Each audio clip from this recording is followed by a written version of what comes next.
Assalamualaikum warahmatullahi wabarakatuh. Waalaikumsalam warahmatullahi wabarakatuh. Kami dari mahasiswa Polman Babel.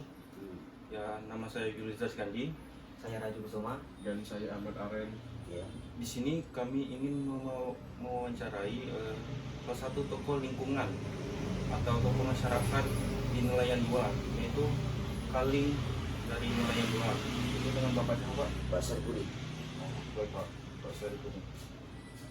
Di sini untuk Bapak jawab, ya, Pak. Itu yang pertama, menurut Bapak, apakah penting kebebasan berpendapat pada saat ini, Pak? Berpendapat dalam bentuk Berpendapat untuk sekarang ini. kok baru sekarang? Namanya kan kita nih berpendapat nih baru ada sekarang. Kan begitu. Ya namanya ini maaf ya, dari anak-anakku. Assalamualaikum warahmatullahi wabarakatuh.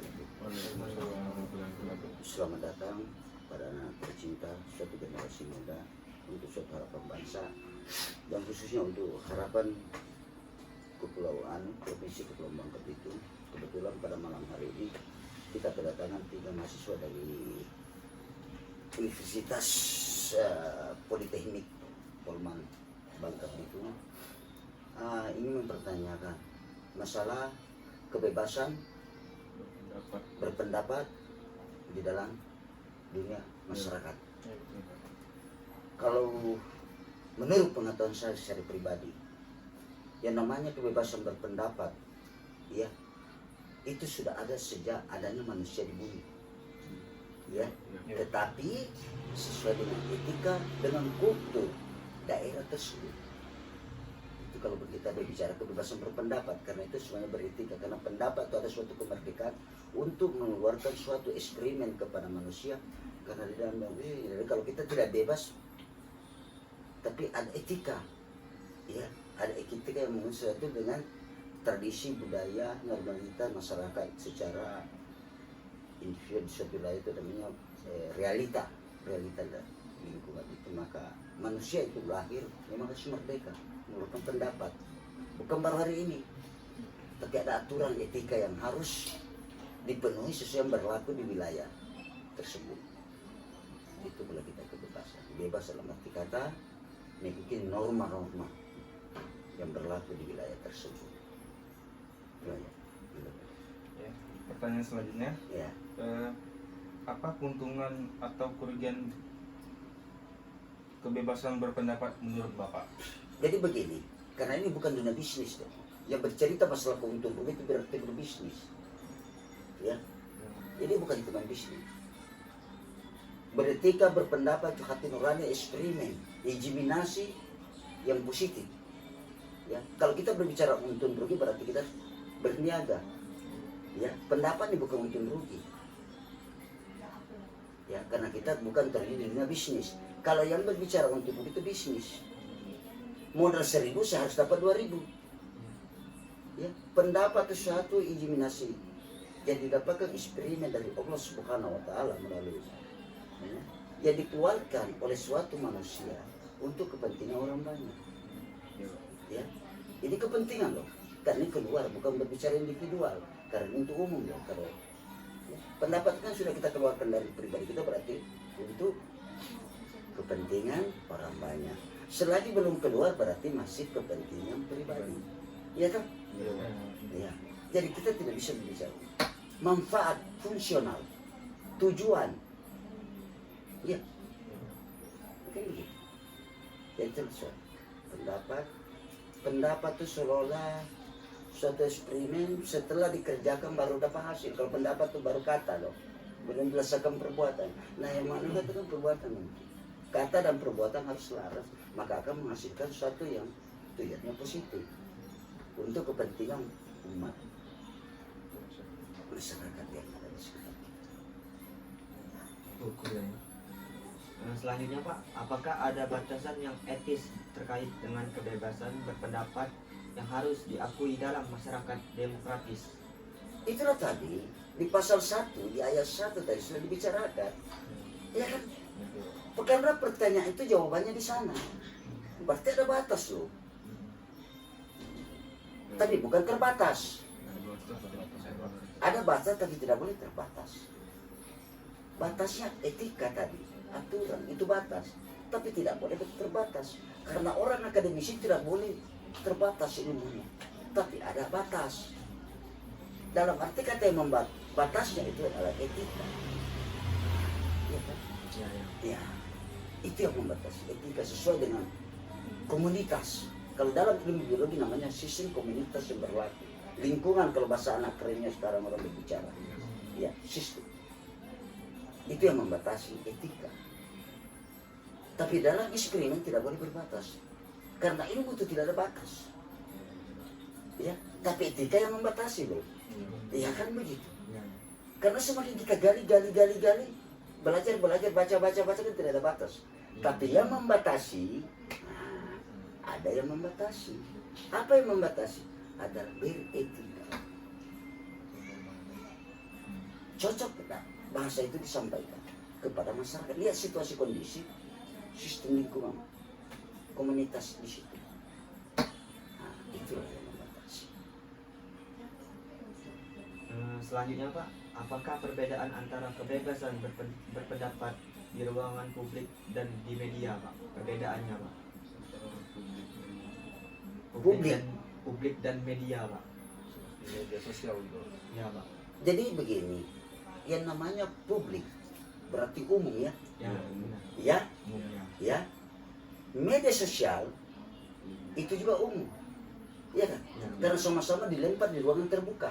Benar apa benar? Benar Pak. Nah, kan begitu. Cuma bahasa aja dikemas. Pada sosial. Sosial kan ini. Selalu bersosial. Ya. Tapi di media umum kan semuanya kita berbicara umum. Nah, kecuali kalau kita berbicara apa etika perbedaan antara di publik apa di ruangan tertutup dan terbuka. Kan begitu kita bilang. Jadi kita dalam forum rapat ya di akademisi. Itu kan ruangan tertutup. Kan begitu ya. Jadi apa perbedaannya? Media sosial di ruangan tertutup dengan ruangan terbuka.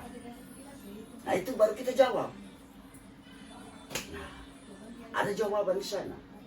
Karena di ruangan terbuka tidak ada batas bahasa itu. Apabila sudah terlempar di bawah angin. Kan begitu sayang. Tapi kalau di dalam tertutup, ada ruangan yang menutup. Jadi bahasa itu selesai di situ. Bisa tersebar keluar kalau orang yang dari dalam sini mengeluarkan ke sana. Kan berbeda. Tapi ini semua Anda tadi mengajukan semuanya di ruangan terbuka. Jadi semuanya terambul. Jadi apa yang membatasi? Menurut pendapat saya, saya akademisi saya, ya. Apa perbedaan Pak? Sosial. Komunikasi di ruangan tertutup dan terbuka. Kalau di ruangan tertutup, berarti ada batas luar. Bahasa itu bisa sampai keluar apabila orang yang di dalam itu menyampaikan keluar. Tetapi tadi bahasa itu semuanya di ruangan terbuka. Kan begitu. Jadi hanya melihat sikon. Tapi sama-sama benda itu di luar. Ya. Ya. Jadi sama kalau seorang sniper, penembak jitu, menembak dengan angin dan tidak ada angin, kan begitu. Kan begitu dia. Kita kan ada itu. Begitu. Tapi semuanya di ruang. Hanya situasi kondisi. Dalam bentuk media sosial dengan media elektronik. Media begitu aja.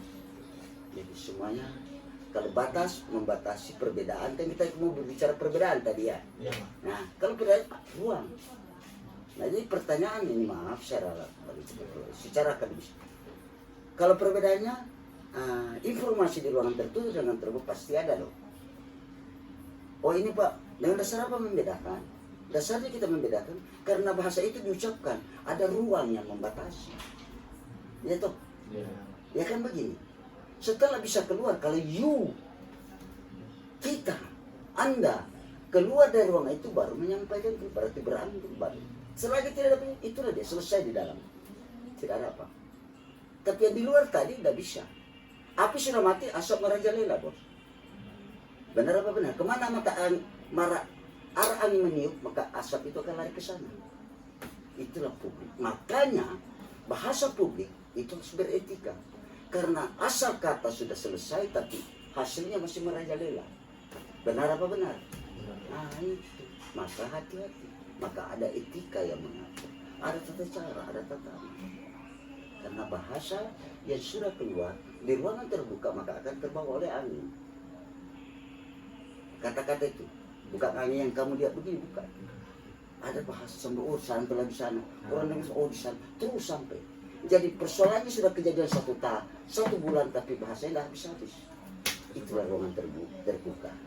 Tapi kalau ruangan tertutup kan bisa apa? Ya selesai situ. Ya nggak ada kalau kecuali kalau Anda memang tidak keluar. Makanya bahasa ini saya tidak mau tahu.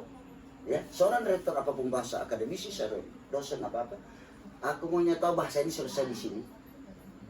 Karena ini ada ruang menutup. Tapi kalau ruang terbuka tidak bisa. Itu namanya ruang terbuka itu bahasa pasar. Nah, inilah perbedaan. Untuk pertanyaan yang selanjutnya ini, bagaimana sih Pak dampak internet media terhadap kebebasan berpendapat di masyarakat? Dampak internet media. Kalau kita berbicara di abad ini, di akhir ini, ada peribahasa dulu mengatakan, "Iu binasa karena mulutmu." Ya, paham dulu ya?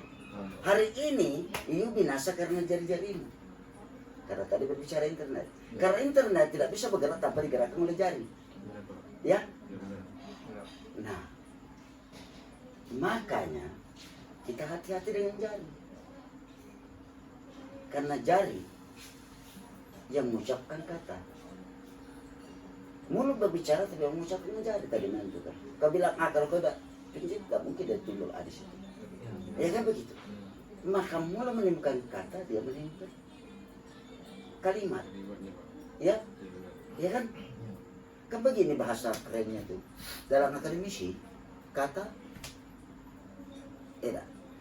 menimbulkan kalimat. Abjad menimbulkan kata, kata menimbulkan kalimat, kalimat menimbulkan. Nah ini. Kau bilang A, itu kan baru abjad, belum bentuk kata loh, baru ucapan. Kamu itu kata, kamu pergi ke sana itu sudah kalimat. Di sini. Maka hari ini secara komunikasi dalam bentuk internet itu kalau kita tidak hati makanya mudah mencermatkan nama baik orang. Itu timbang negatifnya. Tapi banyak positifnya. Ada positif, ada negatif. Bukan ada. Banyak. Kalau ada masih ragu. Positifnya banyak. Negatifnya tergantung individual pemegang tadi. Tergantung Sebenarnya tidak ada negatifnya. Asal kata itu positif. Tetapi IU pemegang internet tadi membikinnya negatif.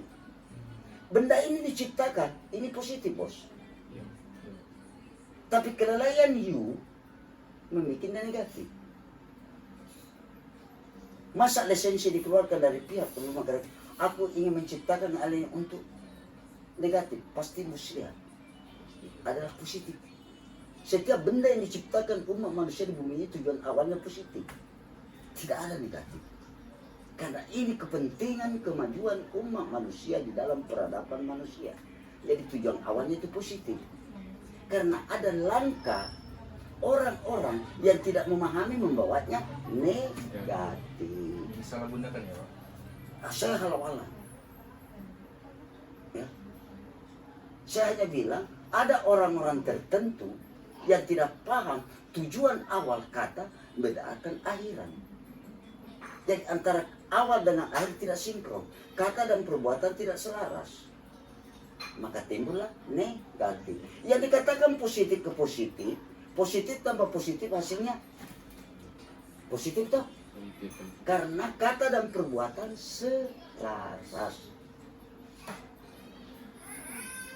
Ya, dua kultur sama zat tapi berbeda sifat tidak bisa dalam ilmu fisika, tidak bisa menyatu. Benar apa benar? Nah, walaupun dia cair sama cair, tetapi berbeda sifat, walaupun sama wujud. Nah, maka dia tidak bisa menyatu secara kultur. Maka inilah tadi awalnya positif. Tapi tergantung, mau bilang tadi, selalu itu tergantung individu manusia melihat. Sudut pandang. Ringkas bukan itu ringkas bahasa menyalahgunakan. Itu ringkas. Tapi dalam masa akademisi tidak boleh menyalahgunakan. Itu bahasa hukum. Akademisi bukan berbicara hukum. Karena orang akademisi tidak bisa berbicara hukum. Tapi etika akademisi, aturan. Beretika, akademisi beretika bukan berbicara aturan. Etikanya saya ciptakan Allah ini untuk kepentingan umat manusia di dalam dunia ini, Bro.